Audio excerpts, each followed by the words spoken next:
In our guest segment today, we are joined by Sara DeLeeuw, who is the founder of myimperfectkitchen.com. And Sara, I love that name, but here's what confuses me. You're a pro. I'm not. My kitchen is less than perfect. How can yours be anything but perfect? Oh, it's definitely not perfect. In fact, that was the reason for creating it as My Imperfect Kitchen, because my kitchen is not perfect. No kitchen, I don't care where you go, is perfect all the time, every time. And so I think that's just really relatable, that no one has a perfect kitchen, and I'm just a home chef too, so and it's definitely not is, perfect. It is relatable. In fact, I was reading in your bio, you had a line that I loved, and it was something like, why would I want it to be perfect? That's boring. Yeah, so, definitely. I love that. Now, I want to start by talking a little bit, because these numbers are impressive. I'm going to apologize because I'm going to read them, but I want to get them right because they are so impressive. You're a blogger, and you blog on your site, which has had just this last month alone over 300,000 page views. You have over 17,000 Facebook followers. I thought my 150 was good. You have 3,800 on Pinterest and 1,600 on Twitter. Yeah. And you launched all of this in 2011. Why? Oh, well, actually, I started it just as a fun way to be able to share recipes with my kids when they went to college. Because I wanted them to be able to have those things that they always had at home, that comfort food, while they were away. And it was an easy way for them to access it instead of calling all the time, Mom, how do you make this? How do you make that? Okay. Exactly. So that's really how it started, was just a love of food and wanting to share and, take care of my kids, as they're not kids anymore.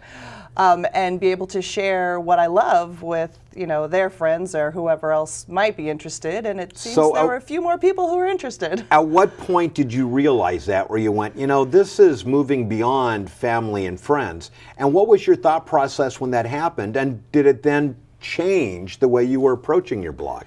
It didn't really change, because I've always just had a passion for sharing it and wanting to keep it, this is my kitchen and come on in.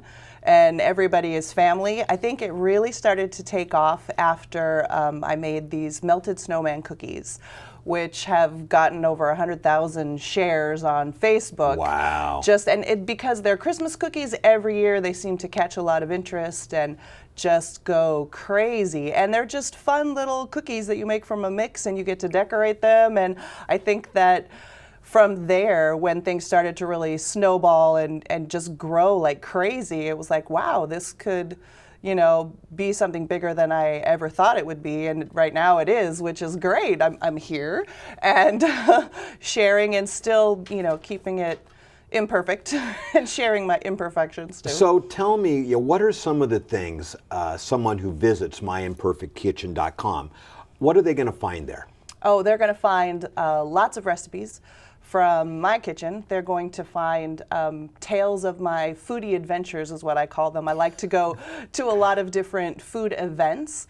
So the last year we went to a clam chowder festival, and we went to a cupcake fair, and we went to just a lot of different events. And so being able to come back and share those.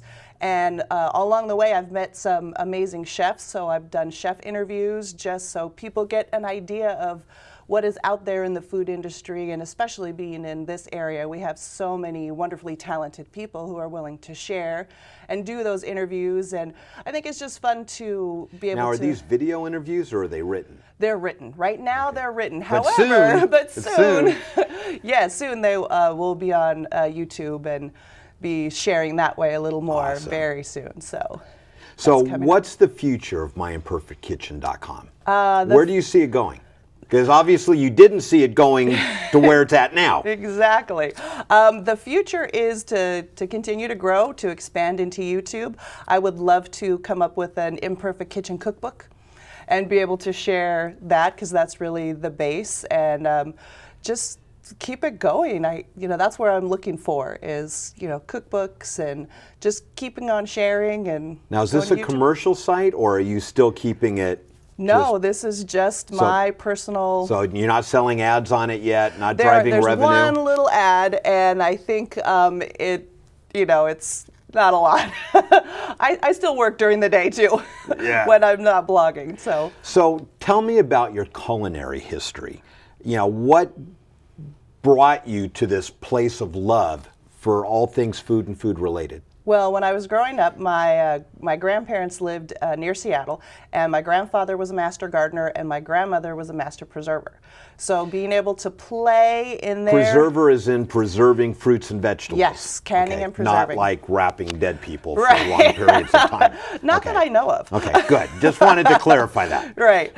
So just growing up and being able to be in their garden and actually see how things grow, and then seeing just rows and rows of preserves and fresh out of the garden food, there's nothing better than that. All right. And so, carrying that through with my mom, who did a lot of stuff, and we now are starting our own little backyard garden, and with a tower garden and lots of fruits and vegetables and herbs. And I'm going through the Master Food Preservers program right now. Same thing, not bodies, but food. But if this doesn't work out for you, you always have a fallback, that's right? True. Yeah. That is very true. Not that mummification is real big these days, but it could have a comeback. You never know. Right. That's true. It definitely could.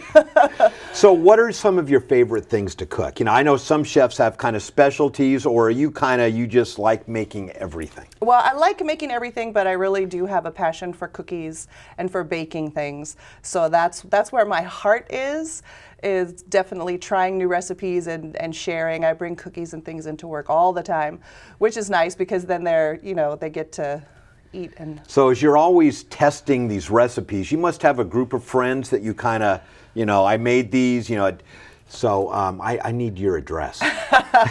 You got it. I will make sure that you get some.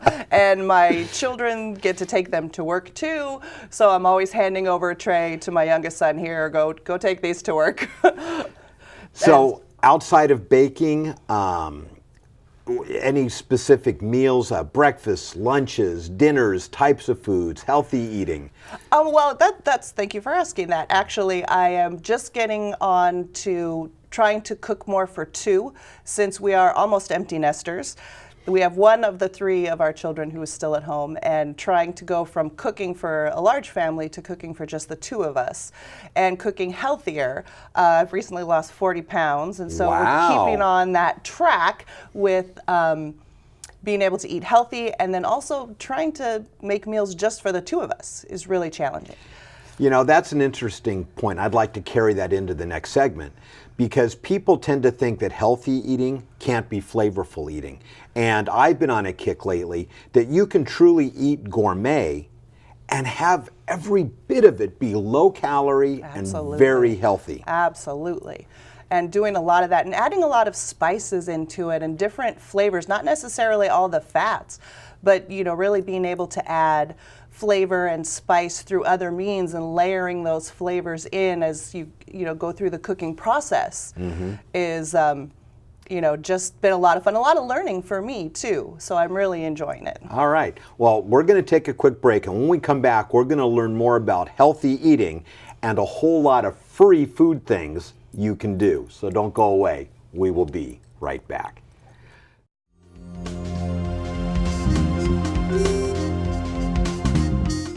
You are watching or listening to Ron Stark the Voice, coming to you from the beautiful KGEM studios in wonderful Old Town Monrovia. And our guest today is Sara DeLeeuw, who is the founder of a wonderful blog site called myimperfectkitchen.com. And Sara, when we left the last segment, we were talking about the fact that you can dine gourmet, but healthy. Absolutely. And without a whole lot more effort. Tell us a little bit more about that. Right. Really focusing on putting more emphasis on vegetables and having maybe 2 or 3 vegetables on your plate, and a much smaller portion of meat for those, of us who enjoy that sort of thing. That are still carnivorous. Exactly. It's funny, my daughter's a vegetarian, so we go back and forth, but yeah, just really adding more of the vegetables in and adding more And seasons creative in. ways of making the vegetables. Definitely. I was sharing with you earlier, I just learned how to rice cauliflower, so putting it in a food processor and pulsing it for just a little bit and then roasting it. It's Oh, amazing. wonderful. Such great flavors. I've never had it riced, but I have had it roasted, and it's one of my favorite dishes. Yeah, it with totally a little Parmesan changes, on it. Yeah, just a tiny little bit, and that's all you need. Little So salt we'll be and looking pepper. for more, and I'll be coming to your site for more gourmet, healthy dishes. Great, I look forward to it. Now, we had mentioned as we were going into the break that there is a lot of free things that people who love cooking, love kitchens, love food can go to. And face it, in this economy, if I can spend an afternoon doing something free that's enjoyable, I'm there. Right. What's going on? One of the best things that I have found, the funnest, in fact, where I've gotten to meet quite a few people of the chefs that I was talking about, the Gourmandise School of Sweets and Savories in Santa Monica does a series called Follow That Chef. And sometimes on Wednesdays, sometimes on Saturdays, they have a guest chef come in and they take a tour of the Santa Monica Farmers Market with the chef who shows them how to pick vegetables and how to pick fruits. They definitely talk about what's in season and different ways of preparing whatever it is that they're going to make. And then they take everyone back to the school, which is not that far away, and do a cooking demo, and everybody gets to taste the samples of what they cook and, recipes and things like that that they get to take home from the chefs, and it's always free. And that ties back to what we were just talking about. I'm not going to advocate giving up meat because I never could. Right. But I am a big advocate of reducing the portions and going out to the farmer's market. How many times I know I've said, how do you know if this is ripe? Yeah. And learning those lessons, buying fresh fruits and veggies and cooking with them. And done right, they taste wonderful. And there's so many different ways that you can prepare them too. And what I like best about going to the farmer's market, even when we're not there with a chef, is getting to talk to the farmers because they're the ones that grow it. They know all kinds of recipes and all different ways to prepare what they're bringing to you to sell, which is great because you can have that connection. We've talked a lot about, you know your doctor and your postman and things like that, but do you know your farmer? Right. From where you get your food from. Right. Well, that's important. In our cities, yeah, we can't always do that. We're lucky if we even have access to truly fresh fruits, and there's actually lots of great farms still in this region that you can go to. Now, an event that isn't free but sounds really cool is Dine LA. Yes, Dine LA happens in Los Angeles County, but also comes out through Pasadena and different areas all around. It happens twice a year, where restaurants get together and they offer a prefixed menu it's about 10 days. And it's a great opportunity to be able to go try different places or that restaurant that you've always wanted to try, but maybe it's a little out of your price range, or that a famous chef cooks there, let's go try it. And the prefix menu is great because you get a little sample of what the restaurant has to offer. And I love going. We pick 2 or 3 restaurants every time and just go. I want to try it. And I actually, there's a restaurant that I frequent that always has, as part of their regular menu, a prefix menu. And I love that. And for our viewers and listeners that aren't sure, all prefix means is you pay one flat price, and then usually you have a selection of 2 or 3 appetizers, correct, a selection of a few different main courses, and then a selection of a couple of desserts. And you just pick from those. Right. But what a fun way to dine. It is great. And you can even go for lunch or you can go for dinner, which is a great option too. So if you're, busy on the weekend and you say, oh, well, let's go for lunch instead of going for dinner, those are usually a little bit cheaper, and it's a great way to experience new places. Now, let's talk about something as close to my heart. Not only are you becoming a world-famous food blogger, but also a food critic, and you're going to be a judge at a really cool upcoming event. Yes, the Inland Empire Cupcake Fair is coming back. The second annual, it's going to be in Riverside. Can you have a love-hate relationship with a cupcake? I do. Okay, good. I just wanted to make sure it wasn't just me. Yes, okay. no, little bites. But that is that's coming up in May, and I was asked to be a judge this year, so that's very exciting. And I'm actually, looking the forward to founder that. of that event, Sue Pack, will be our main guest coming up the end of the month. Oh, wonderful. So we'll be hearing more about that. Yeah, But- it's a great event. Last year was the first one, and I was able to go and did a write-up on it, and we had a lot of fun. So what else is going on? There's a lot of things going on right now. Learning to, like I said, I'm starting a garden. So, and planting tomatoes, which I love, and really just looking forward to expanding and growing the blog and getting out and meeting more people and going to lots of different events. And speaking of events, you had mentioned to me earlier one that happens more out the direction I live, out in the Redlands area. Oh, there is every year there's it's for a bake sale for No Kid Hungry, which is the national organization for making sure that our kids are all fed and healthy food and things like that. And actually, the Inland Empire has one of the worst rates of hunger in the country. Most people don't know that. That's very true. And so there's Redlands hosts a bake sale every year for that, and I've been lucky enough to participate and bake things. I said earlier, baking is definitely where my heart is, cookies and brownies and things like that. So being able to take those and share and participate and, encouraging other people to go out and buy, so that money goes to support those programs. So people like yourself just bake a lot of stuff and then deliver it. Yes. And then people like me who have very little self-control come show out up to and those buy it. events and we buy it and eat it and then quietly curse you later. I understand, but it's okay because it's all for a good cause. Yes, definitely. That's It great. is. Well, I love the concept of your blog. I know you're going to continue to grow. It's www.myimperfectkitchen.com. And what's your Facebook page if someone wants to check that out? It is www.facebook.com/myimperfectkitchen. Okay, My Imperfect Kitchen. Yeah. And your Pinterest and Twitter? Twitter is I am at myimppkitch, so it's IMPKITCH. And Pinterest is the same thing, My Imperfect Kitchen. Okay, and coming soon, watch your website for the announcement, your own YouTube channel That's as correct. well. Yeah. I don't know what that's going to be yet, but yes, very soon.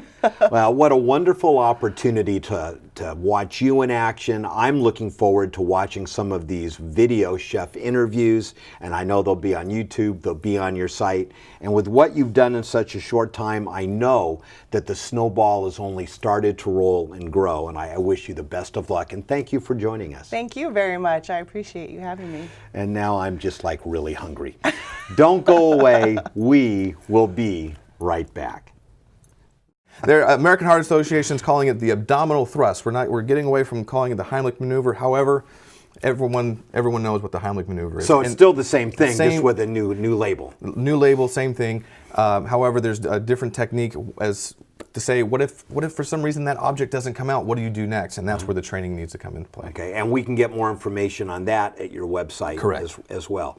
All right, we're almost out of time. A couple tips to lead a heart healthier life. Well, think about everything in moderation. It's okay to eat those cupcakes and those cookies, but just in moderation. Try to get some exercise, even if it's a brisk walk, 30 minutes a day. Looking at your diet, looking at your exercise, but also looking at your overall health. Stress has a big impact on your heart. So if you can eliminate some stressors in your life, that'll also be a big help.